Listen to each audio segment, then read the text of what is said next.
Silver Pine Lake glistened like a sheet of glass under the late afternoon sun.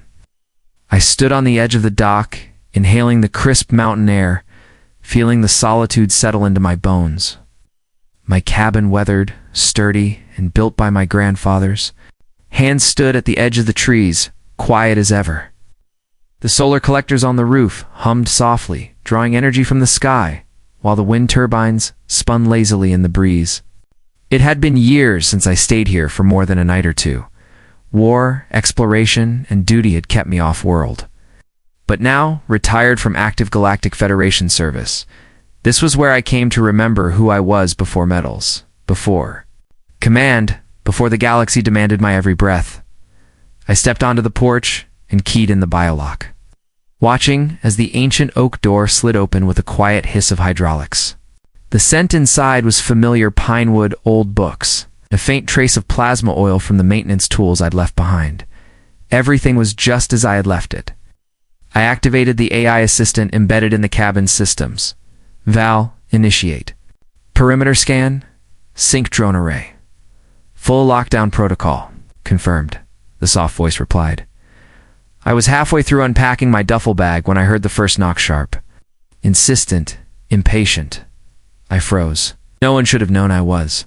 Here, no one should be here. I walked to the door, glanced at the thermal readout on my wrist. Implant human female. Late 40s. Minor stress levels. Civilian. Not a threat. I opened the door to find her standing on my porch like she owned it. Platinum blonde hair, large sunglasses, pastel windbreaker, and a digital clipboard held tight like a weapon. A dog yipped non-stop at her feet. You can't be here, she said without so much as a greeting. This is private property under the jurisdiction of the Silver Pine Lakes HOA. I narrowed my eyes. And you are? Karen, HOA Vice President. And you're not listed on our records. You need to leave before I report this. I couldn't help but smirk. She had no idea what she'd just stepped into. I've owned this cabin since I was 23, I said evenly. My name's Elias Riven. I inherited this land from my family. You must be mistaken. No mistake, she snapped, tapping her clipboard. Aggressively. Your property was rezoned 2 months ago. All residents fall under HOA regulation now. If you're not on the official occupancy registry, you're trespassing. Her arrogance was impressive. I dealt with pirate queens less. Stubborn. I glanced at the tree line where one of my micro-drones hovered invisibly, capturing the entire encounter. I don't report to an HOA, I said calmly. I own this land and everything within a 40-mile radius. Bought it outright after the collapse of the mining colony here, she scoffed. You what? Check the Galactic Registry if you want. County jurisdiction was absorbed into my private holdings when I purchased the mineral rights, infrastructure, and surrounding territories. Your house sits on my land. Her dog barked louder, mirroring the frantic twitch in her temple. What?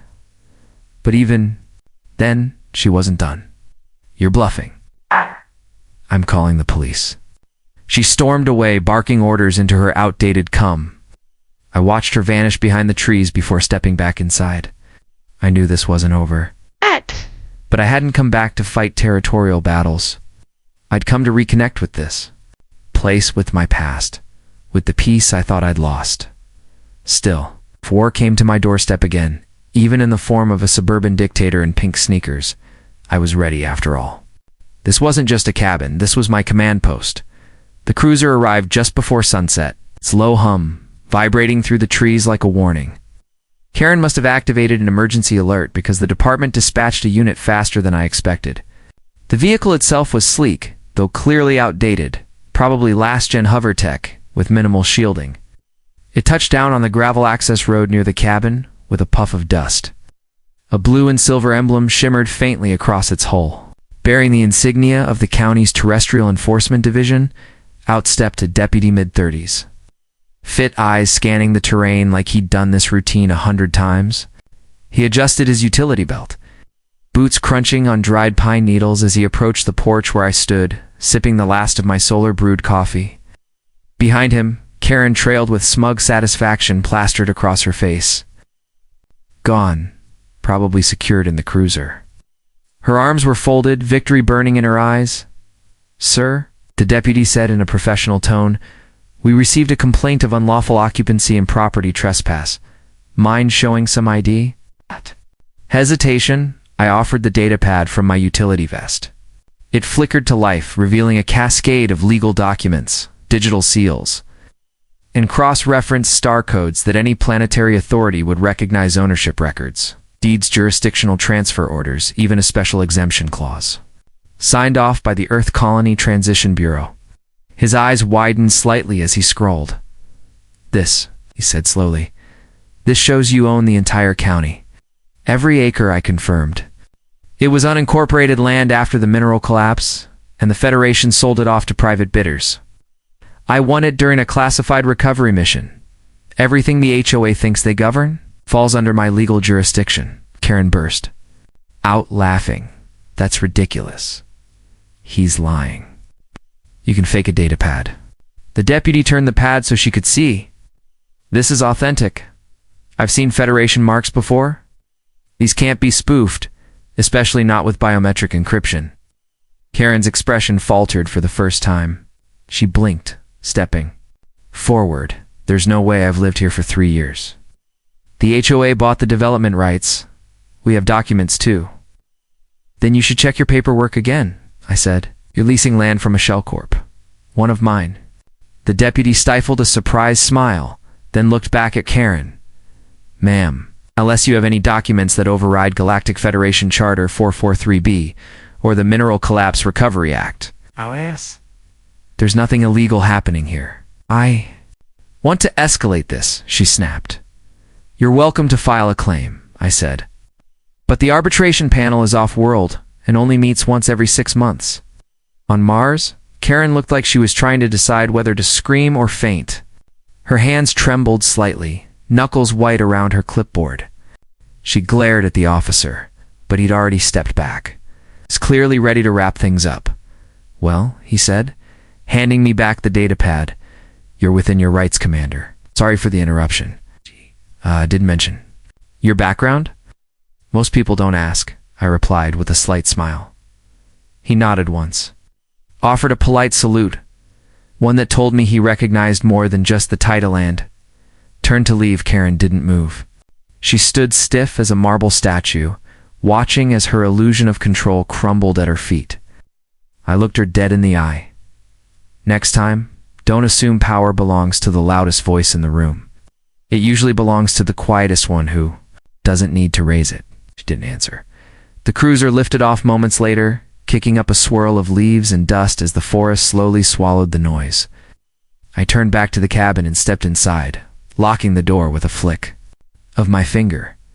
The sun had dipped below the horizon now, and the first stars had begun to appear overhead. One of them was Mars, where my ownership records now sat sealed in a vault deeper than any HOA rulebook could ever reach. The stars burned above the treetops like frozen fire, silent witnesses to everything that had just unfolded. Inside the cabin, the interface panels pulsed softly, feeding me updates from the perimeter drones and satellite scans. Karen's cruiser had returned to her street, technically my street, and she'd gone back into her house. But I wasn't naive enough to think she'd let things go. People like her never did. Power wasn't about truth for her. It was about the illusion of control, of command, of being the gatekeeper in a world that wasn't really hers. And I'd just shattered that illusion like glass under my boot. I activated the main wall interface.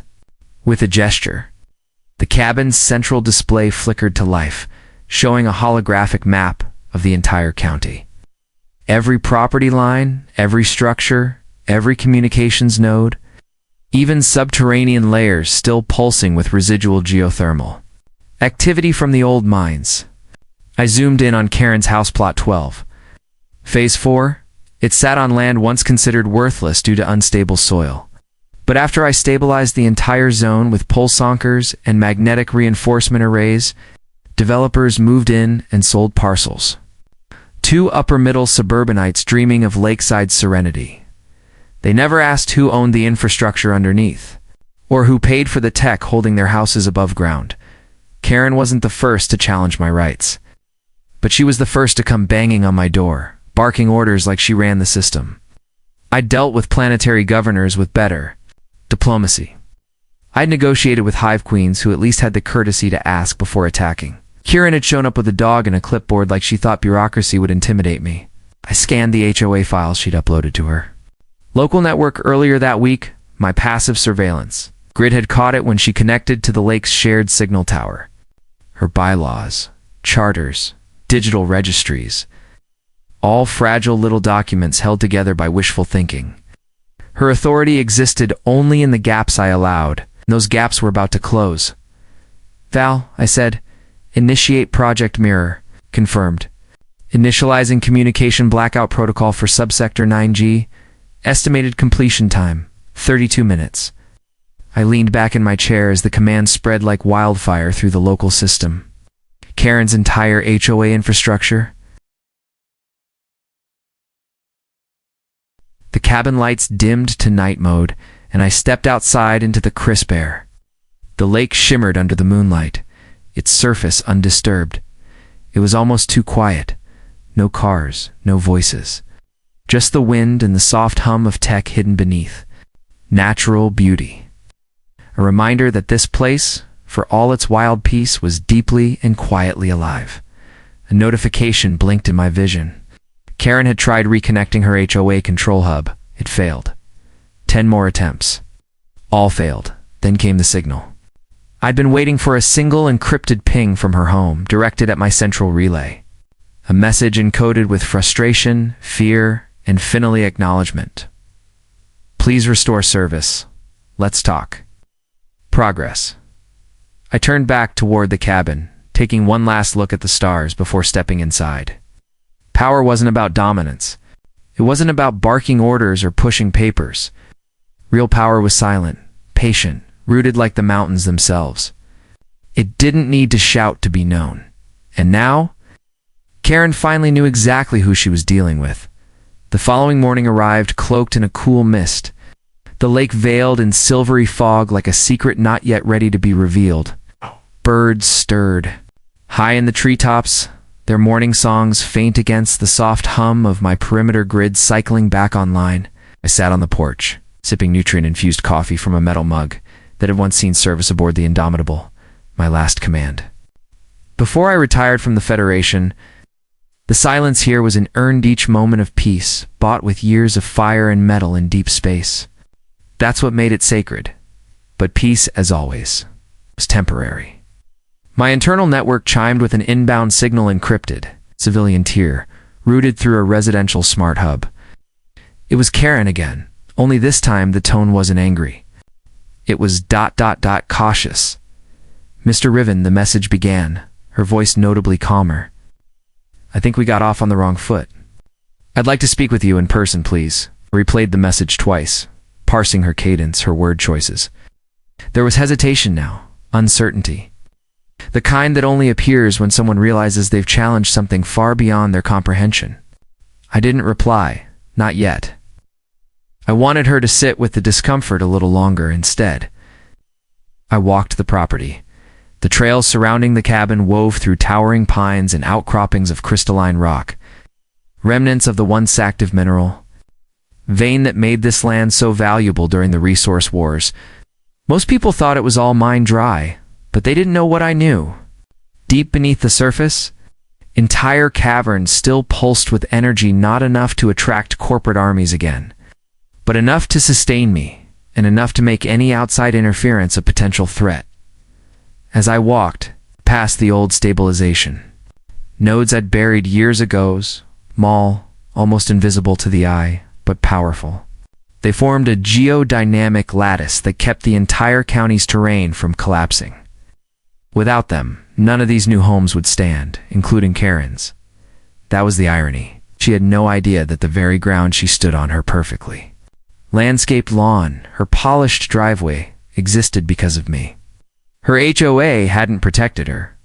I had her return to the cabin, reviewed her message one last time, and activated a secure reply. Meet me at the southern dock. 1 hour. She arrived late, just over 8 minutes past the agreed time. That told me a lot. She wasn't used to taking orders. She still thought this was a negotiation between equals. She wore a business casual sweater like she was going to a brunch meeting. The clipboard was gone, replaced with a sleek tablet she held like a peace offering. Good, she was adapting. "I appreciate you agreeing to meet," she said carefully. I nodded but said nothing. Karen shifted on her feet, glancing out over the water, trying to soften the tension with small talk. "It's beautiful out here, quiet. I can see why you like it. You didn't see it before." "The terraforming," I replied. "Before the soil was stabilized, before the air was filtered, before the poison was drawn from the water, you moved into a paradise someone else bled to create." She swallowed hard, the words striking deeper than she expected. "I didn't know who you were," she admitted. "No one told us. No one needed to," I said, "till you made it necessary." She looked down. The tablet in her hands dimmed, then locked. "I overstepped," she said finally. "I didn't mean to cause problems." "You didn't?" "Cause problems?" I said, voice flat. "You just reminded me why I keep my name off every registry."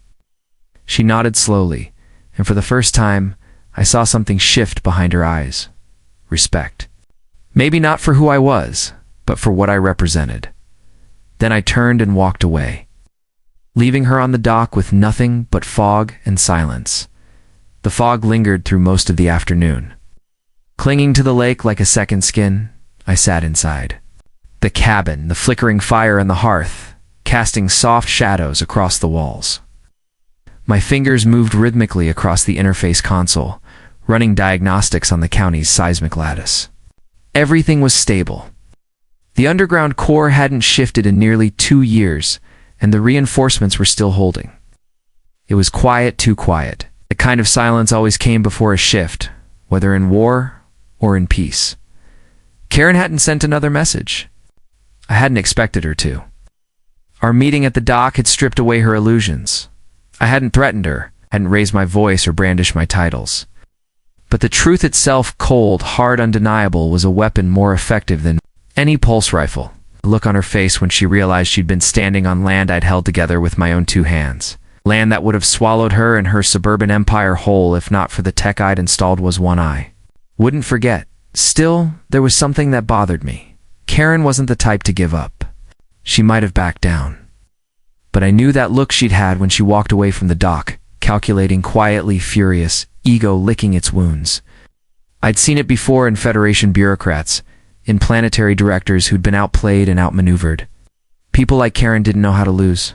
They only paused long enough to find a new angle. The cabin's internal sensor grid chirped, to subtle alert. Not a threat-level signal, but definitely unusual. I swiped the panel and pulled up the feed. Drone 3 had picked up movement in Sector 5F, near the edge of the lake, where the public walking trail met the tree line. 2 figures. One carried a small case, the other a portable antenna array. I narrowed my eyes. Unauthorized tech installations on my land weren't just a violation, they were a declaration. I pulled on my reinforced jacket and stepped into the cold without hesitation. Within minutes, I reached the trail. The fog had begun to lift, revealing the silhouettes of 2 men kneeling by a tree. They hadn't seen me yet. I stayed quiet, watching as they connected the antenna to a powered relay grade. Equipment, civilian spec, but designed to piggyback off private networks and reroute signals. A signal parasite? I stepped on a branch deliberately. They froze. "Turn around," I said. They rose slowly, hands half raised, faces pale. Local contractors. One of them was young, barely 20. The other older, maybe mid-40s, wearing a vest with a small patch. Silver Pine Digital HOA operations. "I assume Karen sent you?" I asked. The older man cleared his throat. "She requested a network node to be placed here. Said it was public land." "It's not," I replied. "And what you're installing would have leached off my private systems." "We didn't know you did," I said. "Because to set this up, you had to bypass my anti-splice firewall." They both stood in silence, sweat beginning to bead on their brows. "Walk away," I said, "and leave the equipment." I hesitated, then complied without a word. I watched them disappear down the path, their steps hasty, unsteady. I dismantled the relay with precision, severing its connection and pulling the core node from the casing. Within minutes, the device was offline. The data it had harvested was deleted. Karen's mistake hadn't been trying to fight me. It was underestimating the lengths it would go to protect what was mine. She was learning piece by piece that this wasn't a game. I was just getting started.